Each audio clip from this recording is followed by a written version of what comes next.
All right, we are in Photoshop and I'm going to show you quick how to download patterns and use patterns within images and fill areas. And I'll also show you how to do the same thing with brushes.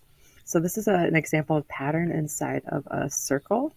And by going to your shape tool here, up here where it says shape, you're going to click on fill. And then right over here, you'll click on patterns, and that's where you can find different patterns. It's right next to the gradient that you've used before, and also just your solid colors. So you'll click on patterns. You can take a look at some of the preloaded patterns. There's not a whole lot to choose from, and we're going to get some new ones. So I'm going to show you how to do that here. It's pretty straightforward. We're going to go to Brush Easy, and then the patterns section, and down here you can see all of the different patterns that you can download, and you can use any of these. They're free to use. We'll just go ahead and click on stripes. I'll show you how that works. We'll click download here.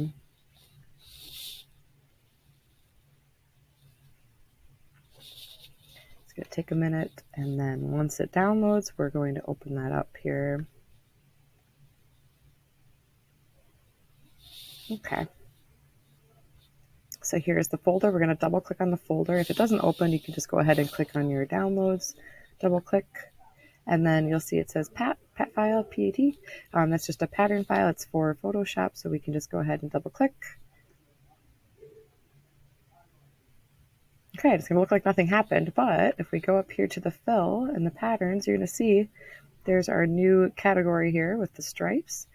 And take a look at all of these different stripes. So the cool part is we didn't even have to make this. All we had to do was download that file. And you can do this with any of those pattern files. There's lots of resources for those.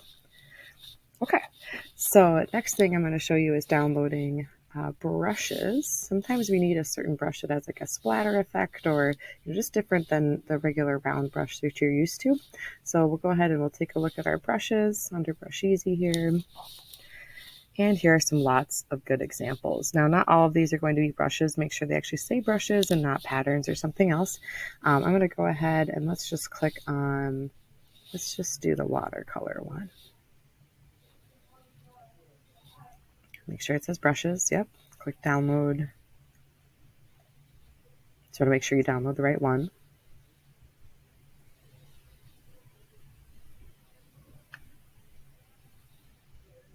Okay, and then we're going to do the same exact thing as we did with the pattern file. Just click on our download, or it'll automatically open depending on the setting. And then we're looking for ABR file. So that's what we're looking for. We're going to double click on that. Once again, it's going to look like nothing really happened. It'll open up Photoshop if Photoshop isn't already open. And then I'm going to go to my brush tool. Since we downloaded a brush, we're going to take a look at the brushes. We're going to click on this little arrow here. Scroll down a little bit and you're going to see there's watercolor. I'm going to click on that little drop down menu. Now if I bring this out, and I'm going to make a new layer so we can see this, you can see, I'll make this bigger, that there is my watercolor brush, and I can then change that depending on the size I'm looking for. Click, click, and click around. There you go. And you can do this with any kind of brush. Now, if I just click and drag, that's what it's going to look like. So that's probably not what you would use that for. These are more for like backgrounds and areas. You can layer different colors together. So lots of options here.